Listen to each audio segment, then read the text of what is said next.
Hey there, and welcome. Today, we're going to break down one of the most interesting ways to get a green card for the United States, the EB-5 investment visa. We're going to walk through how it works, what it really costs, and everything you need to know. All right, let's get right into it. So let's just start with the question that gets everyone's attention, right? Can you actually get a U.S. green card for an investment of $800,000? Well, the short answer is yes. But the long answer? It's a whole journey that takes years and has a ton of crucial details. And that's exactly what we're about to unpack. So, first things first, we need to get the basics down. What is this program all about? At its heart, it's about making a serious investment in the U.S. economy. And in return, you get a path to permanent residency. Okay, so what this really boils down to is a kind of deal. The EB-5 program, which has been run by U.S. Citizenship and Immigration Services, you'll see it as USCIS, since 1990, lets people from other countries get on a track for a green card. The catch? You have to invest a pretty hefty amount of money into a U.S. business, and, this is the most important part, that business has to create jobs for American workers. Now, when you decide to invest, you've got two main choices. The first is what's called direct investment. Think of this as the super hands-on route, where you're starting and managing your own business. Or you can go the way most people do and invest through a regional center. This is where you pool your funds with other investors into these big, pre-approved projects. And honestly, it makes meeting that tricky job creation rule a whole lot easier. All right, let's talk about the part everyone wants to know about, the money. What does it actually cost to get in on the EB-5 program? This is all about the two biggest requirements, the capital you put in and the jobs you create. So the standard investment is just over $1 million, $1,050,000 to be precise. But as you can see right here, there's a pretty big discount on the table. If your investment goes into what's called a Targeted Employment Area, or a TEA, that minimum amount drops all the way down to $800,000. So what on earth is a TEA? Think of a TEAS as a place the government really wants to see some investment. It's either going to be a rural area or it's an urban spot where the unemployment rate is way higher than the national average. That lower investment amount? It's basically a big incentive to get money and jobs flowing into the parts of the country that need them the most. And here's the other side of that coin.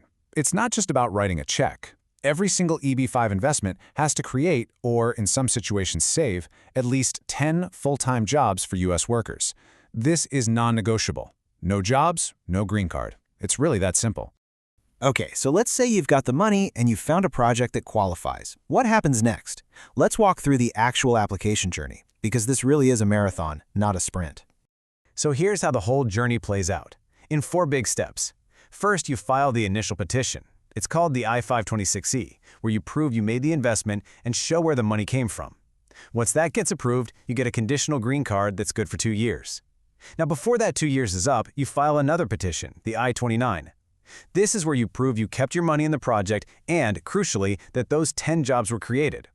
If all that checks out, boom. The conditions are lifted and you get your permanent green card.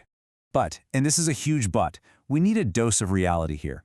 That process might sound simple, but the timeline can be anything but. The U.S. has yearly limits on visas for each country. So if you're from a place with high demand, like China or India, the wait times can stretch for years, sometimes even more than a decade. This is something you absolutely have to factor in.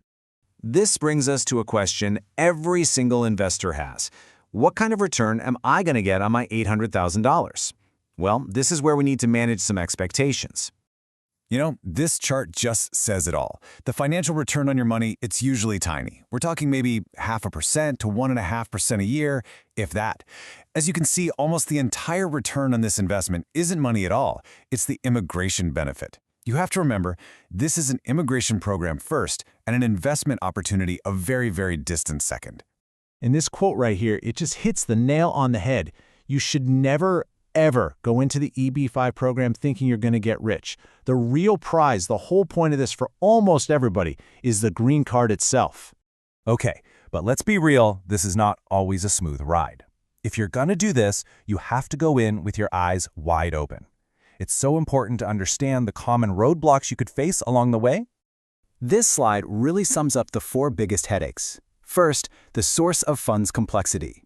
Proving your money is legit means digging up a mountain of paperwork for every dollar. It's intense. Second, there's project viability risk. I mean, not all business ventures work out, right? so doing your homework on the project is absolutely critical.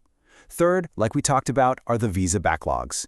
Your country of birth could mean you're in for a very, very long wait. And finally, you've got to watch out for policy changes, because the rules of the EB-5 game can, and definitely do, change. So, if you've heard all that and you're still thinking, okay, this might be for me, what are the actual first steps? Well, first, be really honest with yourself about your finances and your ability to document everything. Then, decide on your path. Are you going direct or with a regional center? Next, and this is huge, you have to research your projects and your advisors like crazy. You need a reputable team. And finally, you start working with a good lawyer to get that initial I-526E petition ready. Which brings us right back to the ultimate question, doesn't it?